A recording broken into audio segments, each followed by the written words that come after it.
¿Ya? Buenos días a todos y a todas.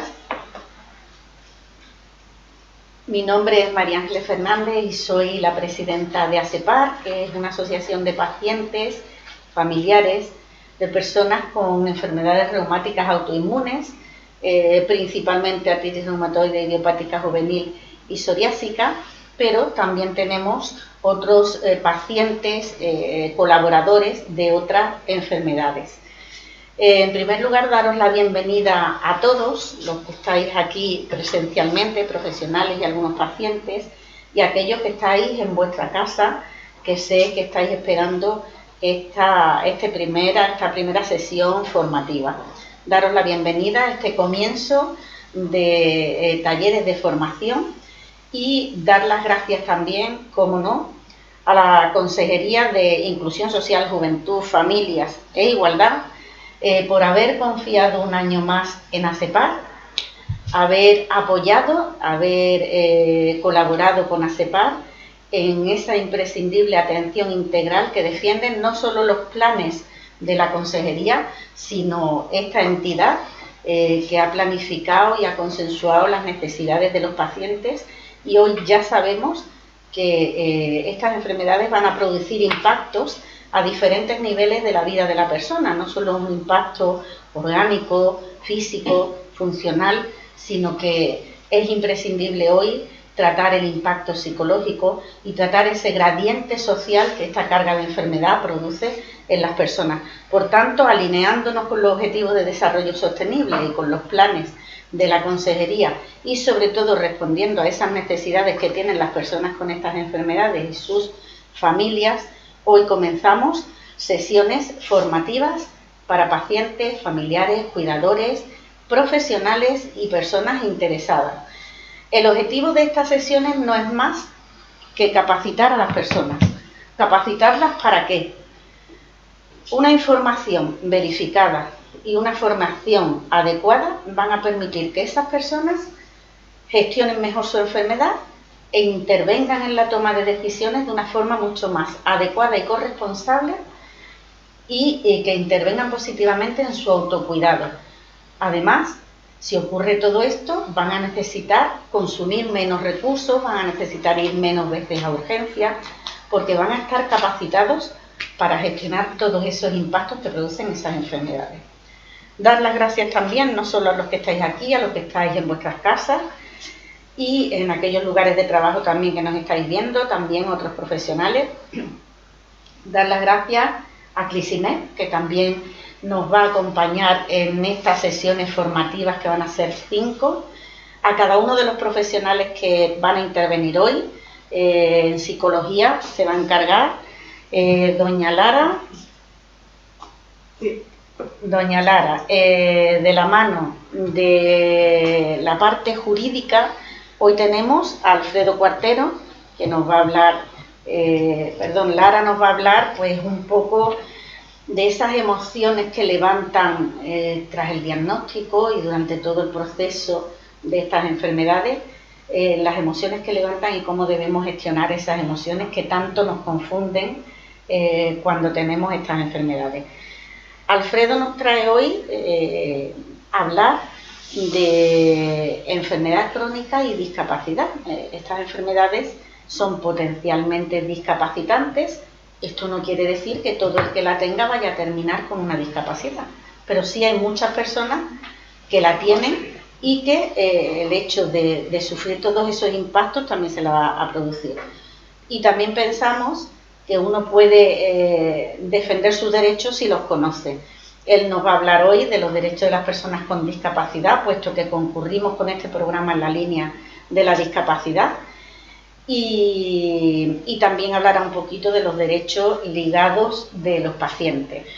Tenemos también a María Sevillano, que nos acompaña hoy, que es nuestra trabajadora social también en este programa, y ella nos va a hablar un poquito de esa acogida y acompañamiento social, de ese gradiente social cuando llegan estos pacientes, cómo la gestionamos.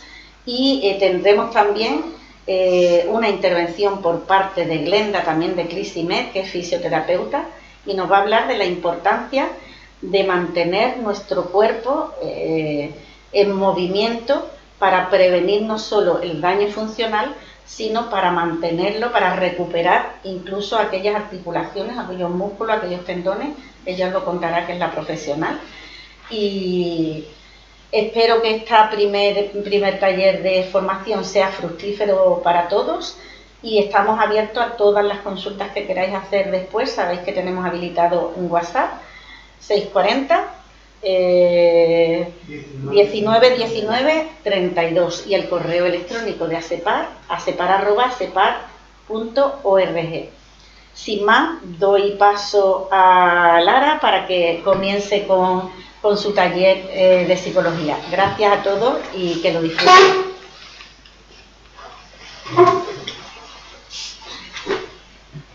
Buenas.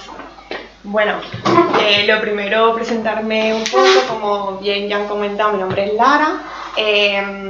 Os voy a explicar un poquito, una breve descripción de lo que consiste mi trabajo y las áreas que trabajamos actualmente.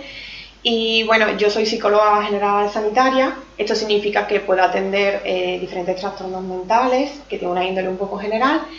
Y también tengo un máster en intervención infanto-juvenil, por lo tanto también trabajamos de cara, pues, a personas de temprana edad, hasta la adultez. Ya hace unos meses que empezamos a colaborar con esta asociación, por lo tanto voy registrando, ¿no?, también esta experiencia más adecuada a los problemas que son más específicos, ¿no?, derivados de la enfermedad. Y luego, otras de las ramas por las que yo trabajo son los trastornos de la conducta alimentaria, que son las conocidas anorexia, bulimia, trastorno por atracón. Y es curioso, ¿no?, porque sin yo esperarlo me he dado cuenta que son trastornos que tienen muchas cosas comórbidas, ¿no? La sensación de dolor, a veces el rechazo del cuerpo, incluso estos trastornos que son tan comunes como la depresión y la ansiedad. La sesión de hoy me gustaría enfocarla para que habláramos de algo que es esencial en mi disciplina, que es la identificación de las emociones. Lo primero sería que definiéramos un poco, así brevemente, qué es una emoción, y llamamos emoción a esta reacción corporal, una reacción fisiológica que tenemos cuando nos exponemos a un estímulo.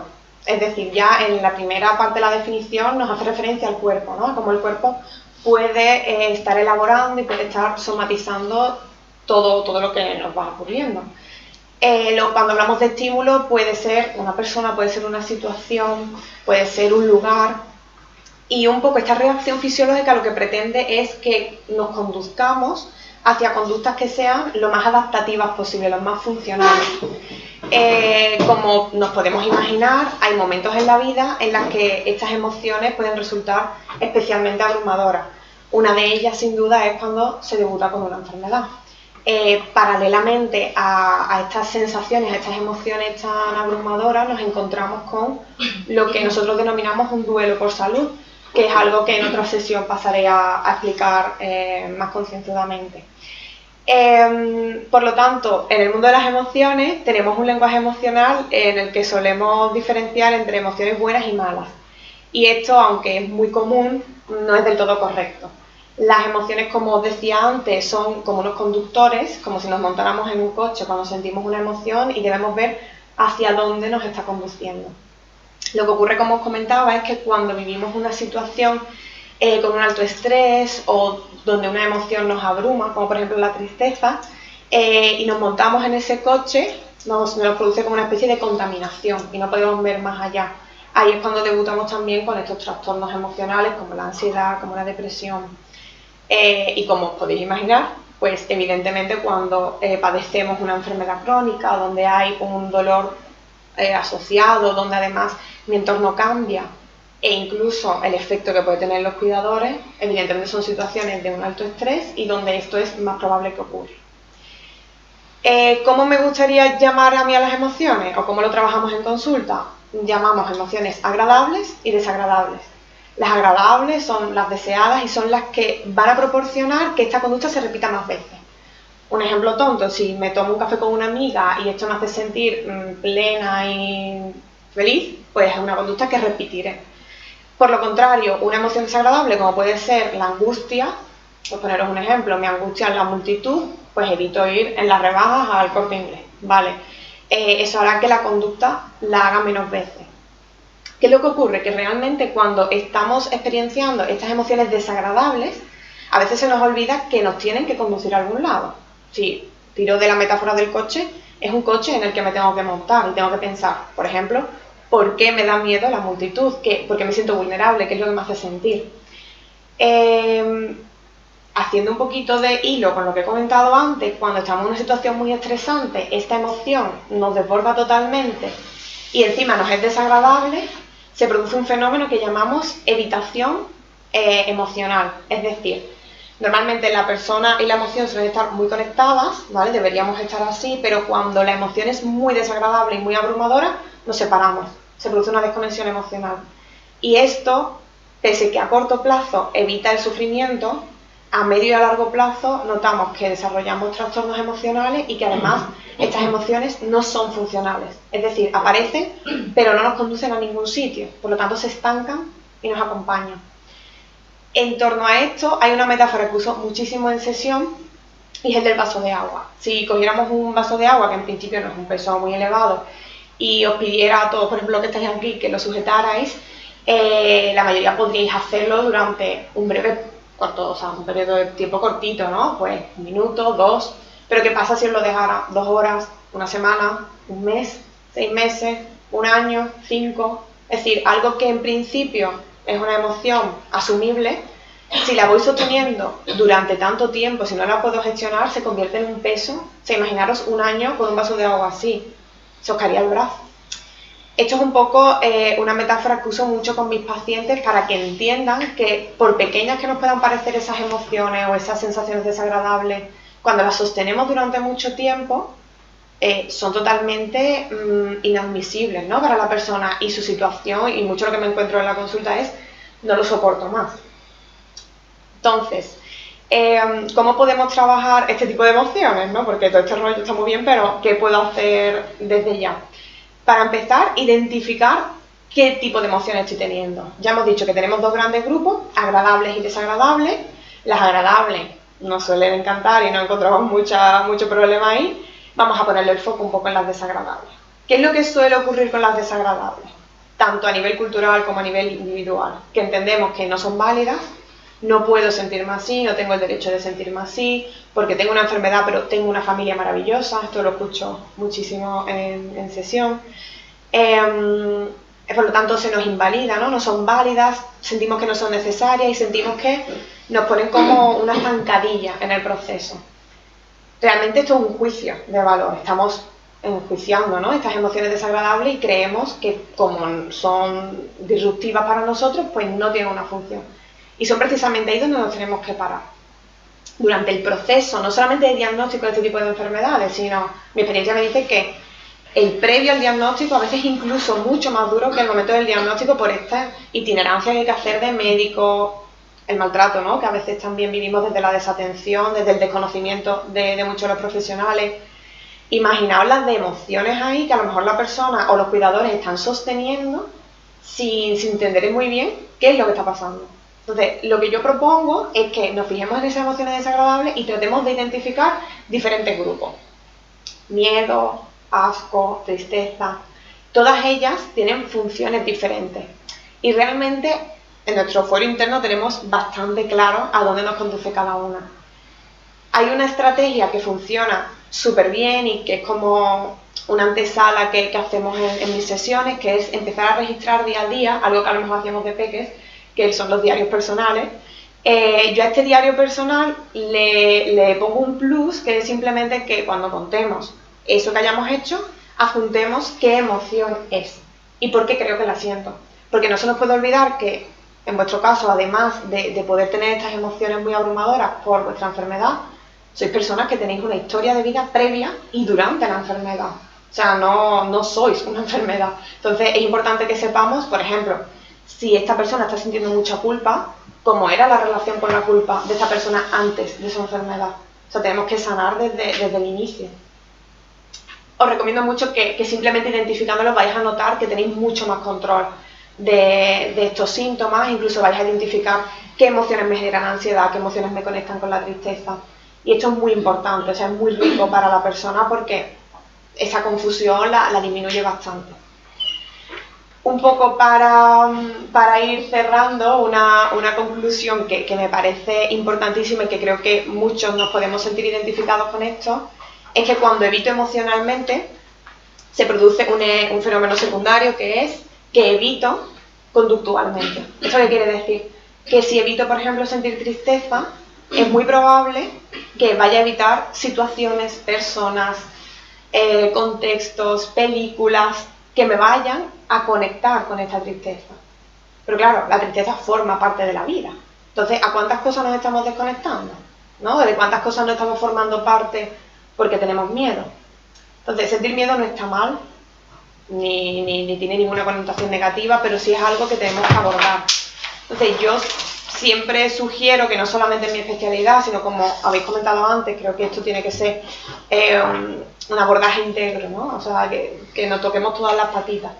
Pero sin duda el acompañamiento psicológico no solamente es una disciplina que a muchas personas sin ningún trastorno le puede venir bien, sino que nos da una ambuleta, nos da una seguridad, nos acompaña en el proceso y algo que escucho mucho es como que da un poco de vergüenza, ¿no? Reconocer que emocionalmente estoy mal o que estoy pasando por un mal momento, y yo diría que todos, casi todas las personas, os lo digo yo, pasan por momentos así, y pedir ayuda no es más que dar un golpe sobre la mesa, ¿no? Y tomar una decisión, y creo que para todos es importante, pero para personas que están especialmente vulnerables, que hay mucho riesgo de encontrarse así, debería ser pues una mano, ¿no?, de la que poder agarrarnos.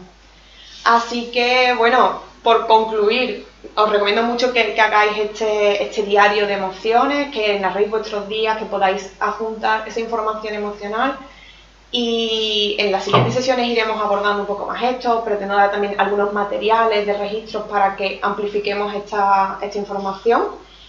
Y bueno, nada, y daros las gracias por el espacio y que no tengáis miedo de pedir ayuda emocional, que es algo basiquísimo como ir al dentista. Así que nada, muchísimas gracias. Gracias.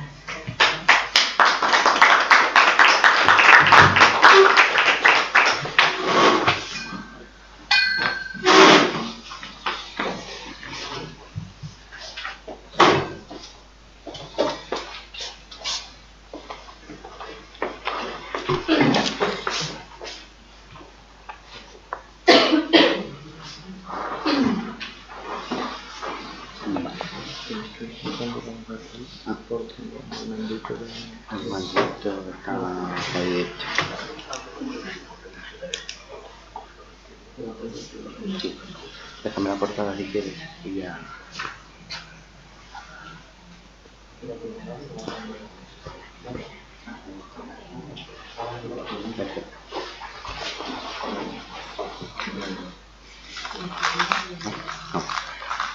Bueno, buenos días. En primer lugar, gracias María Ángeles por volver a contar conmigo para dar estas charlas, estos mini cursos, diría yo, de formación en temas de discapacidad y derecho de los pacientes. ¿Qué es lo que vamos a abordar hoy? Aunque esto es una serie de cinco proyectos o de 5 ponencias que vamos a dar, todas consecutivas, que tienen una hilazón unas con otras, pero tenemos que empezar por la primera de ellas, que es hablar de la parte de los derechos de los pacientes. Para ello, lo que vamos a ver en el día de hoy, pues vamos a hacer una pequeña introducción, definiciones, los tipos de discapacidad que hay, la legislación, derechos, obligaciones de los poderes públicos y conclusiones. Como siempre, a mí me toca la parte un poquito más dura de las ponencias, porque hay mucha legislación, pero voy a ir a lo básico, voy a ir directamente al tema importante, con independencia de que todo el desarrollo y todo lo que está puesto en las transparencias lo vais a poder encontrar en la página web, en la parte del blog de experto, ahí es donde vais a poder tener esas legislaciones, incluso con enlaces directos para que podáis acceder a ellos, ¿no? Bien. Y en cuanto a la introducción, bueno, pues la introducción lo que viene a decir que tener una discapacidad sitúa a la persona que la vive en una situación de vulnerabilidad importante, ¿no? Por los impactos que produce en todos los niveles, ¿no? Impacto tanto físico como orgánico, impacto psicológico, impacto social. Es decir, es un deber de todos los agentes implicados el asegurar que se cumplen los derechos de las personas y que se cubren sus necesidades. Ahora vamos a pasar a la parte de definiciones. Y la parte de definición, básicamente vamos a ver qué es discapacidad, qué es una enfermedad crónica y la discapacidad según la OMS, la discapacidad según la clasificación internacional de funcionamiento y lo que es una enfermedad crónica. Bien. La discapacidad, según la OMS, es una condición del ser humano. Fijaros, condición del ser humano. Es decir, que abarca distintos aspectos del ser humano. Y abarca las deficiencias, las limitaciones, las actividades y restricciones. Es decir, como tal, es el ser humano como tal tiene una condición que le hace tener una serie de deficiencias, una serie de limitaciones, una serie de restricciones, y en función de eso tenemos esa definición de capacidad que da la Organización Mundial de la Salud. Pero la discapacidad, según la clasificación internacional de funcionamiento, es una base conceptual que utiliza un lenguaje estandarizado y universal para entender y describir la discapacidad, ¿no? Y resumiendo de alguna forma todos los modelos que existen, la clasificación internacional define la discapacidad como una situación y no como una condición o característica de la persona. Es decir, las personas como tal no tienen esa discapacidad, sino que pasan por una situación que les provoca esa discapacidad. Luego tendríamos la definición de enfermedad crónica, no según la CIF, disculpad, es según la Organización Mundial de la Salud, según la OMS. Y se considera a las enfermedades crónicas como aquellas enfermedades que presentan una larga duración, más de 6 meses, y una progresión lenta, que no se transmiten persona a persona, es decir, y que no son consideradas, por tanto, enfermedades transmisibles o hechos transmisibles. Bien. ¿Qué características son las que van a tener este tipo de enfermedad? Bueno, pues va a durar toda la vida de la persona al no tener ningún tipo de cura, y por otro lado van a requerir un tratamiento farmacológico y no farmacológico también durante toda la vida. Es decir, son a largo plazo. Esto ya se va a tener, por decir de una forma, una enfermedad crónica se tiene ya toda la vida. Se puede mejorar, se puede paralizar, se puede ir a mejor, pero jamás se va a curar. Esa es un poco la definición de una enfermedad. En cuanto a las legislaciones, ahí la N se ha ido para donde no era. Bueno, en primer lugar tenemos la Constitución como digamos, ley máxima en el artículo 49, donde habla de la no discriminación de las personas que tienen todo tipo de discapacidad. Y luego tenemos como básico la más básica, la ley, la primera, la Ley General de Sanidad de 1986, la Ley 622 del 31 de marzo, muy reciente, que modifica el texto refundido de la Ley General de los Derechos de las Personas con Discapacidad, es decir, para establecer y regular en un texto único toda la accesibilidad cognitiva y las condiciones de exigencia y de aplicación. La Ley 13 del 82, de 7 de abril, de integración social de las personas con discapacidad, lo que se viene a conocer con la LISMI. La Ley 51 del 2003, de 2 de diciembre, de igualdad de oportunidades, de no discriminación y accesibilidad universal de las personas con discapacidad, y la Ley 49 de 2007 de infracciones, sanciones en materia de igualdad de oportunidades, no discriminación y accesibilidad. Es decir, la que establece son todas aquellas infracciones respecto de la vulnerabilidad que tienen las personas con discapacidad y el no ejercicio el no dejar que puedan ejercitar sus derechos. En cuanto a los tipos de discapacidad, bueno, pues los tipos de discapacidad realmente son 5. Discapacidad física, discapacidad sensorial, discapacidad intelectual, discapacidad mental y la pluridiscapacidad. En cuanto a lo que hace referencia a la discapacidad física, son aspectos que lo que hacen es que limitan la movilidad, ¿no? Limitan todo lo que es el movimiento. En cuanto a la funcional, bueno, pues la funcional son alteraciones normalmente musculoesqueléticas y afectan, como he comentado, pues al movimiento y a la motricidad, ¿vale? En cuanto a la orgánica, pues afecta a aspectos psicológicos y de órganos internos dentro de nuestro cuerpo, ¿no? Entonces, en cuanto a la movilidad funcional, pues la movilidad reducida por afecciones reumáticas, óseo-traumáticas, enfermedades musculares, afecciones de la piel, tetraplegia, paraplegias. En cuanto a la orgánica, la afectación de órganos internos, piel, riñón, corazón, aparato respiratorio, reumáticas. A la discapacidad sensorial, afecta fundamentalmente a todo lo que son las estructuras sensoriales del cuerpo humano, es decir, a la parte visual, a la parte del habla, a la parte auditiva, ¿no?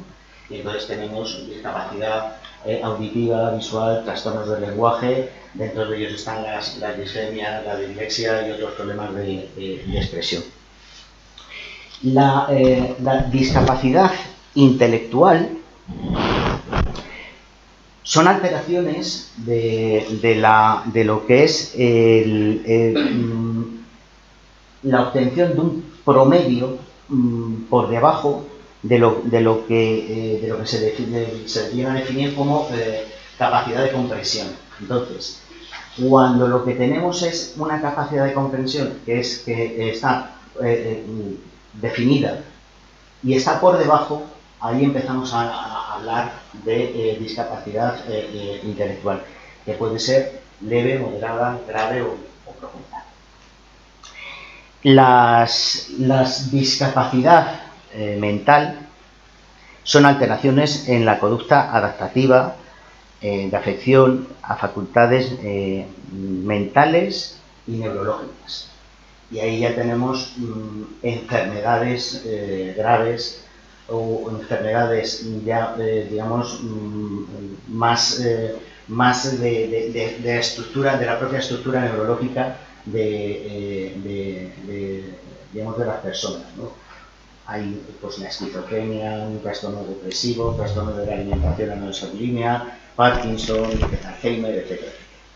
Y luego el quinto tipo de discapacidad es la pluridiscapacidad, ¿no?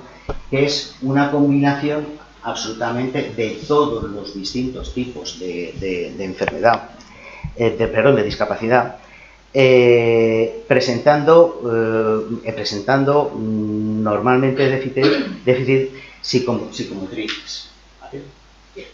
¿Todo esto dónde viene recogido? Todo esto viene recogido en el Real Decreto de 1971, corregido en el 99 del 23 de diciembre, en el procedimiento para el reconocimiento, declaración y clasificación de grado de discapacidad.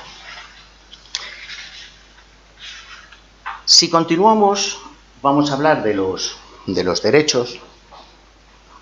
Y en cuanto a los derechos, la Ley General de Derechos de las Personas fomenta una serie de principios básicos y evidentemente esos principios lo que responden es a cubrir una serie de temáticas.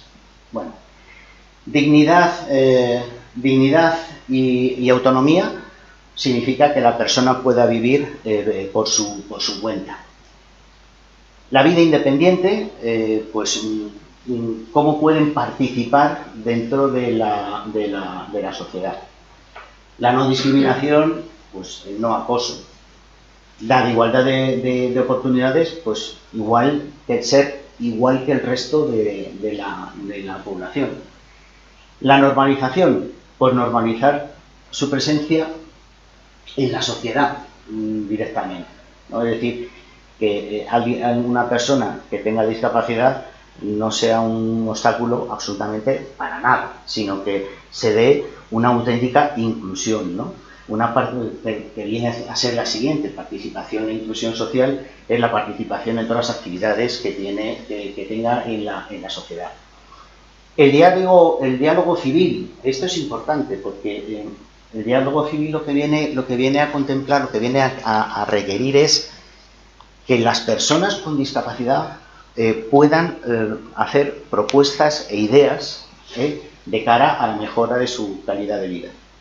Respeto a la vida, por supuesto, y la transversalidad de las políticas sobre discapacidad, es decir, cualquier política o cualquier principio, temática que se vaya a hacer desde el punto de vista legislativo debe contemplar la transversalidad de las políticas sobre discapacidad, es decir, la discapacidad debe figurar absolutamente en todas las leyes en las que se pueda pensar. La discapacidad debe figurar o se las debe tener en cuenta dentro de esas leyes para conseguir la total inclusión social.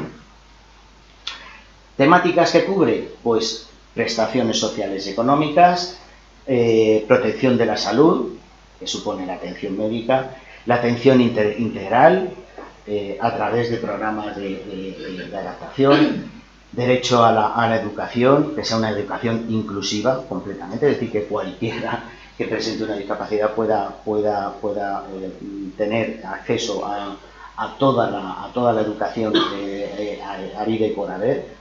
Vida independiente, pues todo lo que hace referencia a barreras arquitectónicas, obstáculos que se puedan encontrar en la vida pública, etcétera, etcétera. Derecho al trabajo, pues existe una reserva de un 2% en cuanto a los puestos de trabajo, siempre para personas que tengan discapacidad. Y también aquí se da, dentro de ese derecho al trabajo, se da o se fomenta la creación de los centros especiales de empleo. Derecho a la protección social, prestaciones sociales, derecho a la participación en asuntos públicos, es decir, las organizaciones fundamentales y principales que actúan en discapacidad forman parte del Consejo Nacional de Discapacidad y también tienen creada la Oficina de Atención a la Discapacidad que se integra dentro de este Consejo Nacional. Derecho al respeto de las propias decisiones y derecho a la igualdad. Es decir, insisto, los principios y las temáticas que van a tratar cada una de ellas.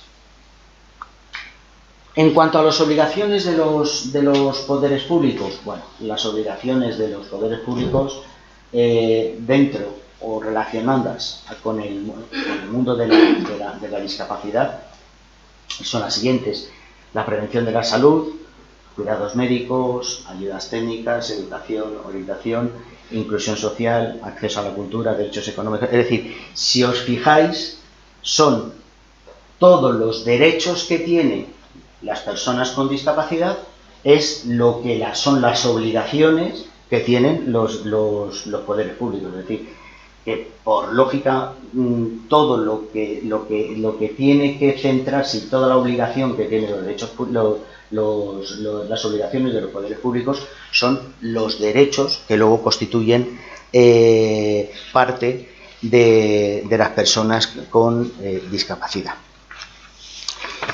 Y ya por finalizar,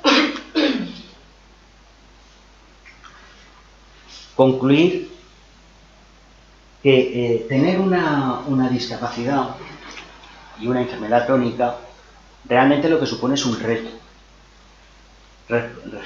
Requiere un esfuerzo conjunto de todos los agentes que están implicados dentro de lo que es la cadena social, desde los aspectos sanitarios, aspectos aspectos económicos. Todos esos agentes tienen que estar implicados, sin olvidar que el actor principal es la propia persona con discapacidad, es decir, tenemos que poner en el centro, en el punto de mira, la persona con discapacidad. Su lucha diaria y el ejercicio de sus derechos le permitirá tener una vida más normal posible y ocupar en la sociedad el lugar que le corresponde. Y con esto terminamos la exposición de hoy, que insisto, continuará con más derechos, con más cuestiones relativas con discapacidad en las otras jornadas. Gracias.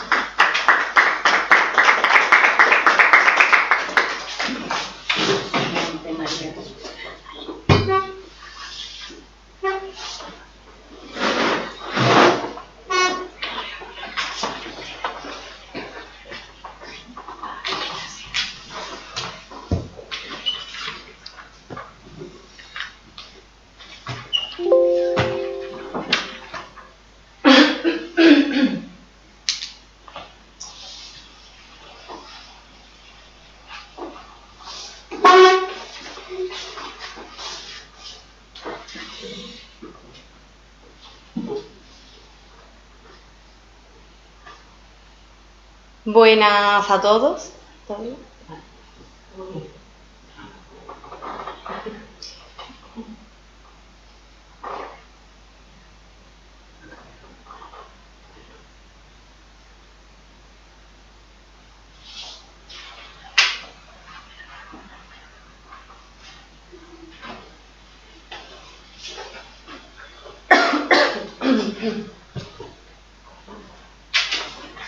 Buenas a todos y a todas. Mi nombre es María y soy trabajadora social. Y bueno, yo voy a tratar las competencias sociales, la acogida y acompañamiento y lo que es la atención integral, ¿vale? Bueno, comenzar detallando que las competencias sociales son aquellas habilidades y capacidades que permiten al ser humano manejarse de manera resolutiva y positiva en los ámbitos de su vida. La totalidad de acciones que conforman las competencias sociales suponen conductas tanto lingüísticas como no lingüísticas. También he querido detallar que, según la LOMCE, ser competente socialmente está relacionado con conseguir el bienestar personal y colectivo y supone un conjunto de conocimientos, comportamientos y actitudes que permiten a la persona integrarse de manera exitosa en su entorno social, aportando lo mejor de sí mismo y de sí misma.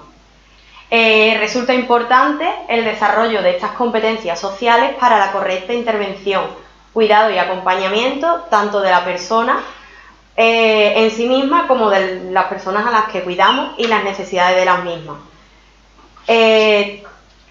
Y de las personas profesionales que intervienen en el proceso, ya que, como han comentado anteriormente compañeras y compañeros, es importante bueno, pues la intervención holística, por así decirla, de todos y todas las profesionales para el buen desarrollo de las personas con las que trabajamos, ya sea la persona en sí misma o, como vengo diciendo, las personas cuidadoras o familiares que estén con ellos.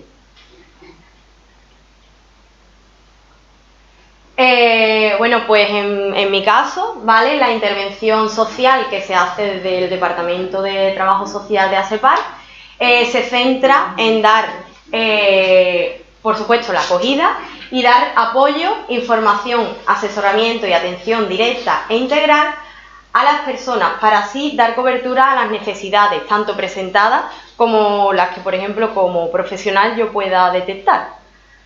Relacionadas con la autonomía personal, el autocuidado, el bienestar y la vida plena y digna, tanto pues de eso de las personas como de familiares o personas cuidadoras.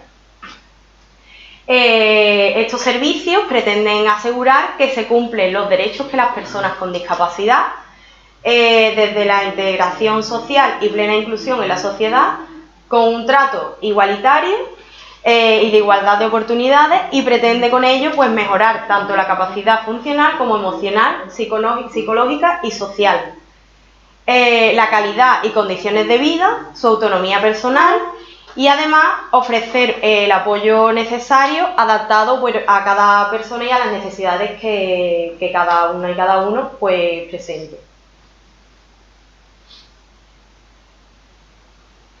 La atención social que se presta busca atender a las personas con mayor vulnerabilidad socioeconómica, porque a fin de cuentas todo está enlazado. El hecho de tener una enfermedad crónica afecta ya no al nivel social y familiar, sino que también afecta a nivel laboral, nivel educativo, en el caso que se trate con menores, en fin, afecta a diversos ámbitos de la vida de una persona. Nuestro objetivo prioritario, como venimos diciendo, es la atención integral a las personas con discapacidad física y orgánica por medio de intervenciones desde diversos ámbitos. La formación e información, que es lo que queremos llevar a cabo con estos talleres, que ofrecemos para así poderos dotaros de herramientas y recursos y favorecer vuestro propio desarrollo y autonomía, que podáis sentiros pues con las herramientas y recursos que podamos ofreceros dentro de lo que, de lo que pueda existir en cada momento.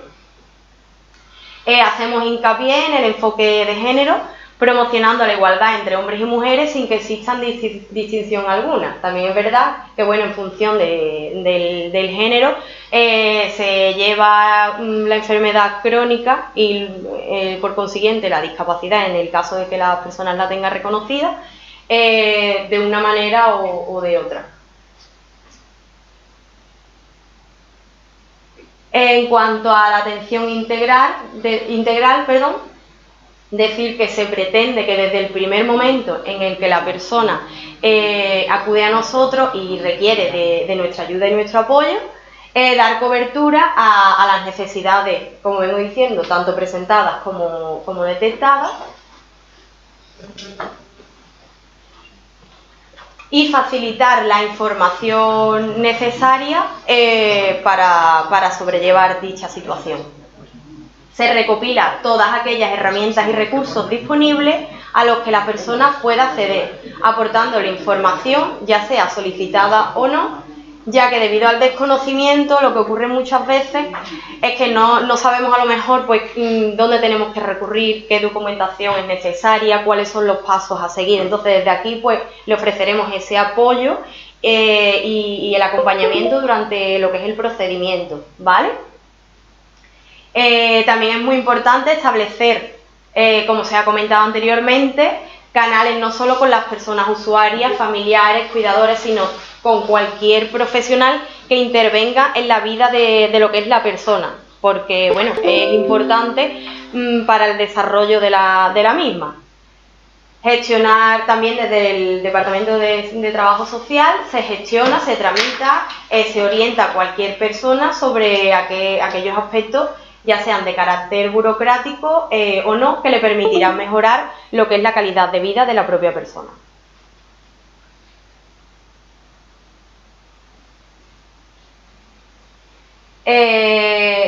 Como vengo comentando, el asesoramiento y el apoyo es muy importante y porque se desconocen los recursos en muchas ocasiones que existen y también porque van cambiando.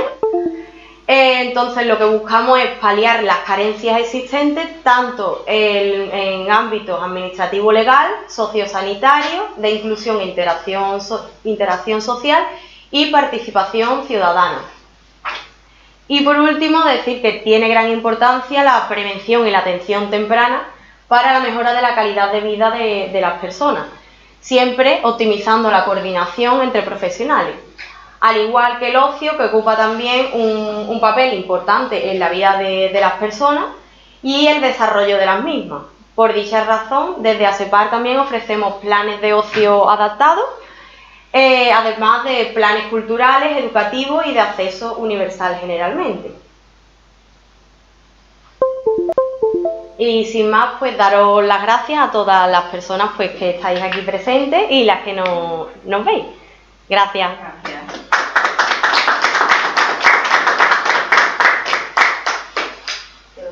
Pasamos a Glenda.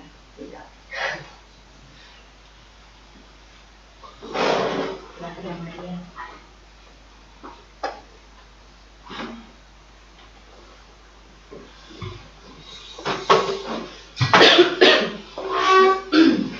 Sí,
que lo ponga donde es así, que te da miedo que se caiga, ¿no?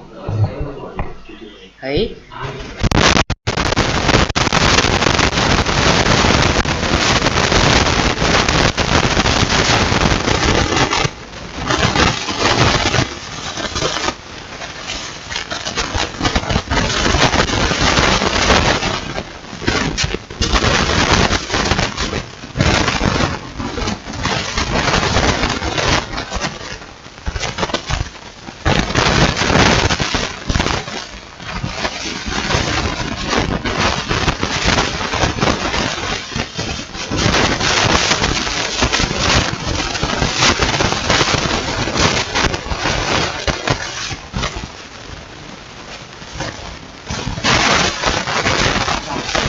Buenos días, mi nombre es Glenda Hurtado Mayorino, soy fisioterapeuta y terapeuta manual. Formo parte del equipo de fisioterapia, rehabilitación y terapéutico de la clínica Kissimet, que es tenemos convenios de colaboración con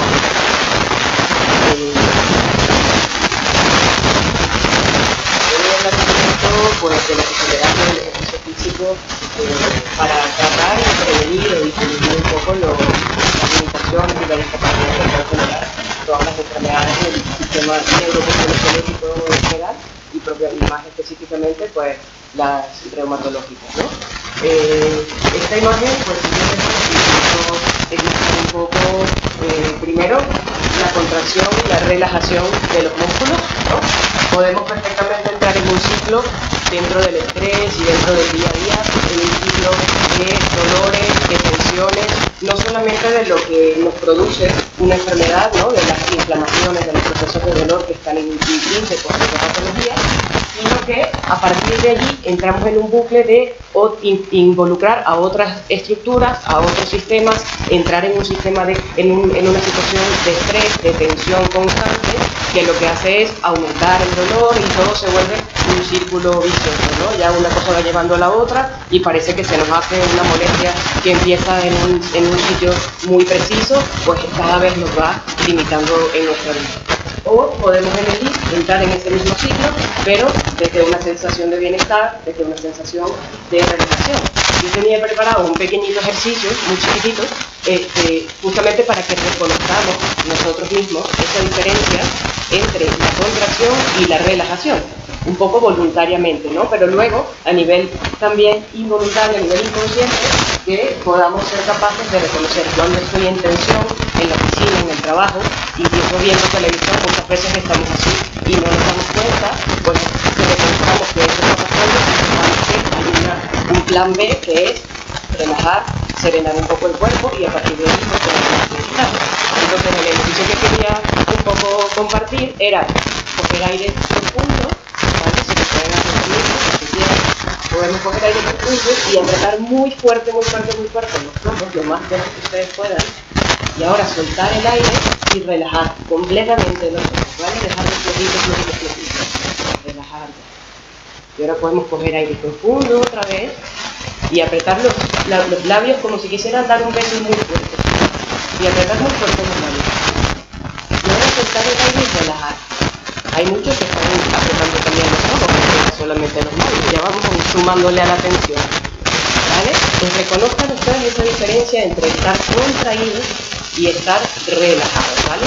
Lo mismo puede pasar si subimos los hombros hacia las orejas, muy fuerte los hombros hacia las orejas, y luego entonces soltamos el aire y separamos, y vemos esa distancia que puede haber entre la oreja y el hombro, que casi siempre la tenemos a la mitad o un poquito menos que eso, ¿vale? Entonces esos pequeñitos detalles del día a día, independientemente de que tengamos un diagnóstico o no, esas cosas nos predisponen a que tengamos lesiones o a que empeoren las que ya traemos de base, ¿no? Pero un poquito para empezar eso, ya hemos reconocido la diferencia entre la tensión y la relajación. Ustedes deciden en cuál de las dos están en su vida. Pues empezamos un poquito con las enfermedades reumáticas, ¿vale?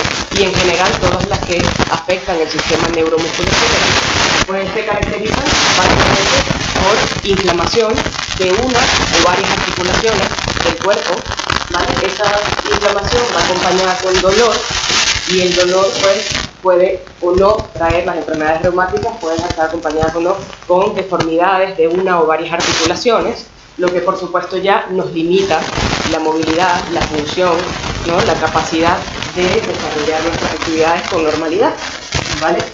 La enfermedad reumática muchas veces está asociada también con la rigidez matutina, ya luego a medida que va pasando el día, que nos vamos calentando, que nos vamos dando la oportunidad de movernos un poquito, pues parece que nos va dando tregua, va cediendo y nos permite hacer un poquitico más. Pero siempre esta es como la piedra de tranca para empezar un día, ¿no? Que es lo que muchas veces dificulta también el seguir adelante. La fatiga y el cansancio, todo asociado por supuesto con lo que estaba pasando antes, con la inflamación, el dolor, perdón, y eso pues ya volvemos al ciclo que hablábamos antes, ¿no? De dolor, no querer moverme, lo que comentaba mi compañera Lara también, todo a nivel emocional, lo que nos afecta, ¿no? Que hace que todo se nos vuelva un mundo encima, entonces volcar en todo ese ciclo de dificultad de enfrentar el día a día. Ya conociendo un poquito cómo se mueve el cuerpo y cómo se ve afectado por las enfermedades y las patologías neuromusculoesqueléticas, nosotros tenemos ciertas técnicas de fisioterapia, ¿vale?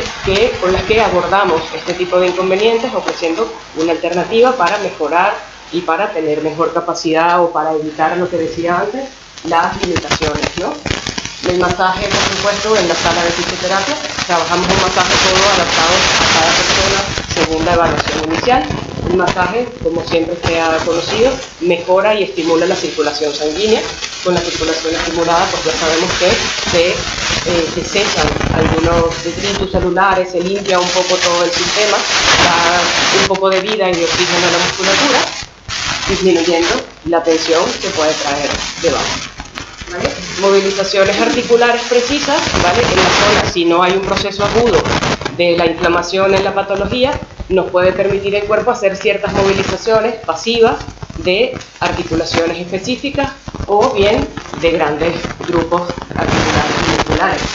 Hacemos estiramientos musculares que juntos y después, además de la estimulación de la circulación a través del masaje, pues el cuerpo nos permite hacer con mucha más facilidad movilizaciones pasivas o activas asistidas para hacer ejercicios de estiramiento y recuperar un poco la longitud de los músculos, ¿vale? Y hacerlos un poquito más, prepararlos un poco más a facilitarles el trabajo de la realización de los pueden la neurodinámica es un ejercicio también que supone la movilización del tejido neural periférico, ¿vale? Eso también con movilizaciones pasivas, ¿vale? Se realizan una serie de movimientos de cadenas musculares, de articulaciones, de grandes grupos del cuerpo, buscando la movilización y el deslizamiento de ese tejido nervioso que por la misma acción de la musculatura contracturada o de irritaciones profundas del cuerpo, pues tiende a retraerse también y a generar o a profundizar ya la sensación de dolor y de malestar general. La reeducación postural y la ergonomía es como el broche final, el cierre de las sesiones de fisioterapia, evaluando la postura o las malas posturas, mejor dicho, que tiene la mayoría de los pacientes por posturas antiálgicas o cualquier adaptación del cuerpo para compensar alguna limitación. Pues lo que intentamos es reconocer dónde están esos problemas y pues enseñar ciertos ejercicios o ciertas posturas o tips que se pueden utilizar en casa para disminuir la presión, la tensión, para hacernos la vida un poquito más fácil. Vale, ahora entramos ya en la materia. El ejercicio físico como prevención y tratamiento de la discapacidad, ¿vale? Todos sabemos que cuando nos movemos, cuando caminamos, hacemos ejercicio cardiovascular, ¿vale? Normalmente sin impacto es lo ideal para este tipo de patologías, lo que es elíptica, natación, bicicleta, andar, está bastante bien.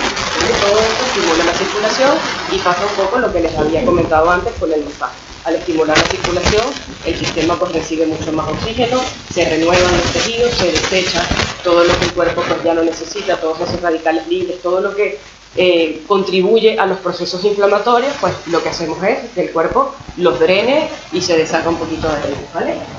A través de esta estimulación de la circulación, nuestro sistema nervioso libera endorfinas, ¿vale? Las endorfinas es una hormona que permite que el cuerpo tenga una sensación de bienestar. Se puede comparar con el mismo efecto que producen los opioides, ¿vale? Que es un efecto analgésico, un efecto tranquilizante, calmante.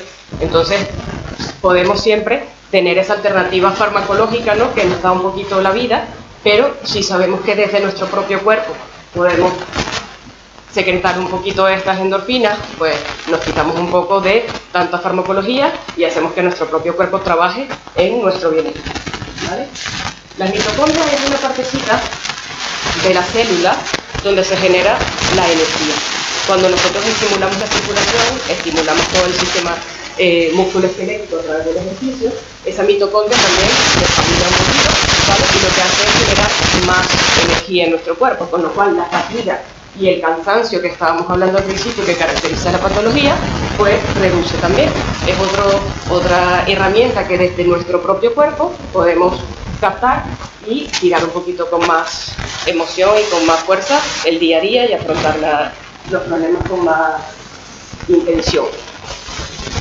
Me falta un poquito. Bueno, el sueño reparador, siempre el dolor, la fatiga, el ciclo vicioso que estaba hablando al principio, que el dolor lleva a no moverme, el no moverme hace que tenga más radicales libres, inflamación, no me quiero mover, no me muevo, dolor, y así vamos, pues si yo libero todas estas cositas de mi cuerpo, de mi propio cuerpo, ¿vale? Luego el sueño va a ser mucho más reparador.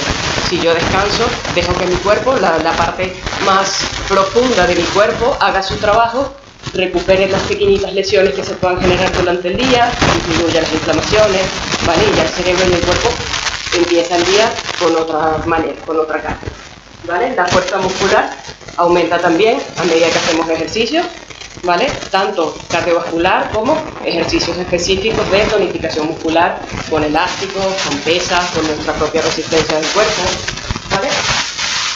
Y de toda esta manera podemos hacer que la discapacidad y la limitación funcional sea cada vez menor.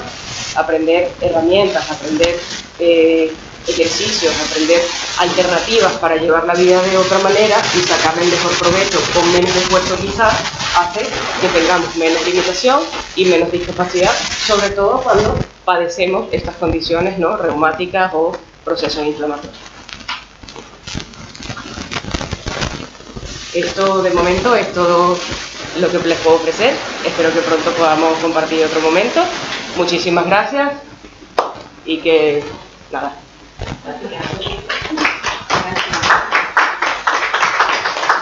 ¿Puedo pasar ya? Gracias, Leona. Bueno, pues Alfredo va a hacer una aclaración respecto a la discapacidad mental y ya yo os despido hasta el próximo taller.